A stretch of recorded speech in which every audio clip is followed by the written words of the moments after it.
write bash scripts from a Raspberry Pi to control a RICOH THETA Z1 over the USB cable and power it indefinitely.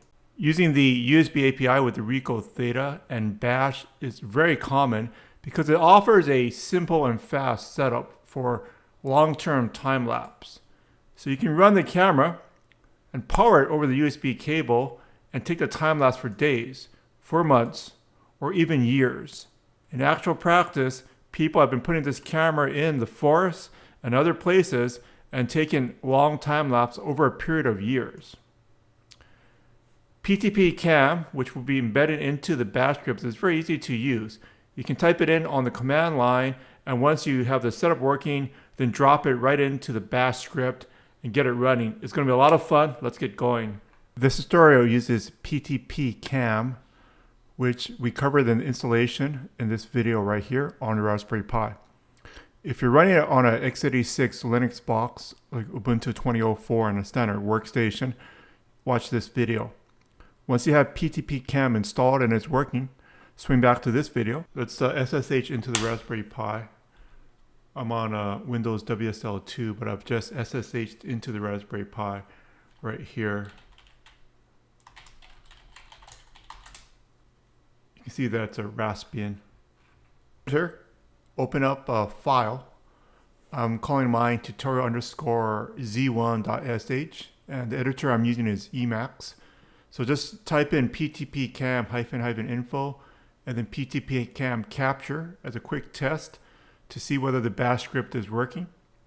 Then on the command line, just type bash in the name of the file that you're running, and it's going to take the picture. We're off and running.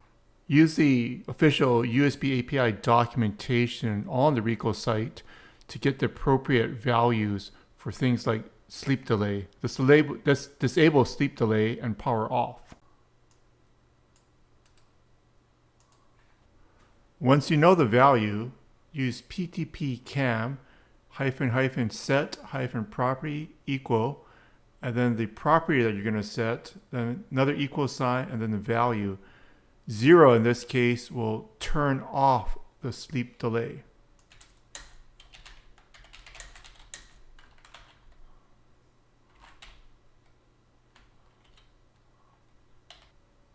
We're also going to need to turn off the auto power off delay seconds and make sure that it has seconds at the end of it. Also set that one to 0.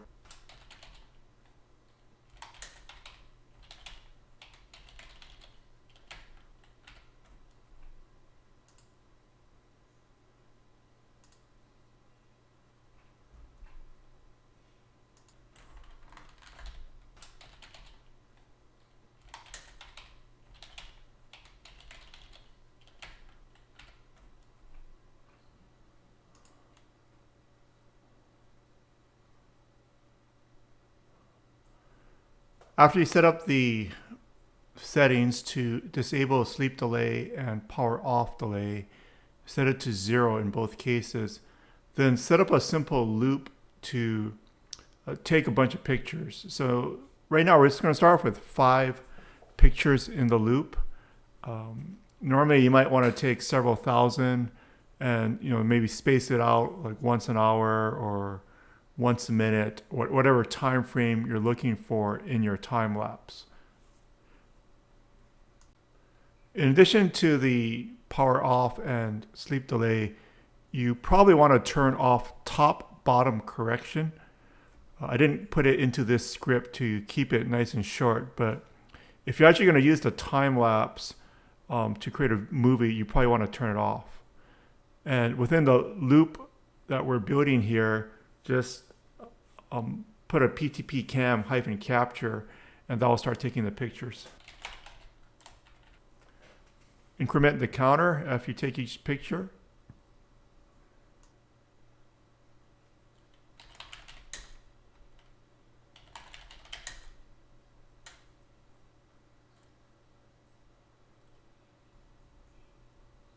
And then you probably want to set up some type of delay between pictures. To keep this demo short, I'm just going to set up a 5-second delay.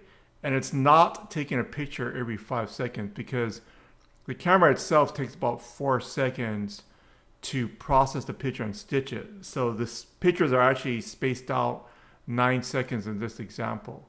It's 4 for the camera taking it plus a 5-second sleep. That'll be 9 seconds. So this would probably be better if you wanted to space it out maybe. I guess you could theoretically take it once every 4 seconds and just take a ton of pictures. We finished the time-lapse loop, so let's test it out and see whether it works or not. And it's working. Wait for it, wait for it. Boom, it's working. To keep it simple, we're just going to list all files. Then we're going to get all the files and then delete all the files from the Z1. So don't follow this tutorial unless you actually want to delete all the files from your Z1, or at least omit the last line. I'm okay with my test camera deleting all the pictures, but this will absolutely delete all the pictures and videos from your Z1. It will delete all the files. So just be careful as you're following this tutorial. Remember that I have a test camera, so I'm okay with resetting all my settings and deleting all my pictures. So we have it set up. Let's run it. And it looks like it's working.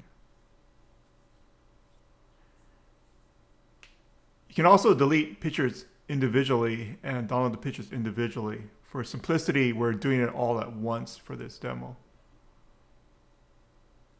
And it's working.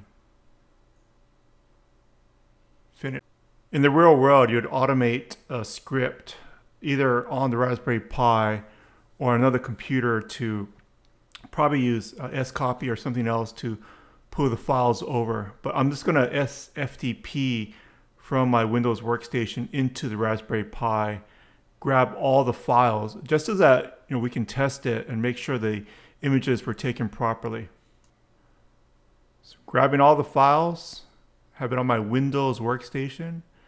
I'm going to open up a test file with the official RICOH THETA app. If you're on Linux, there's other software like FSP Viewer that you can use to view the 360 image, or just drop it up on Google Photos. But the Z1 images look fantastic as typical.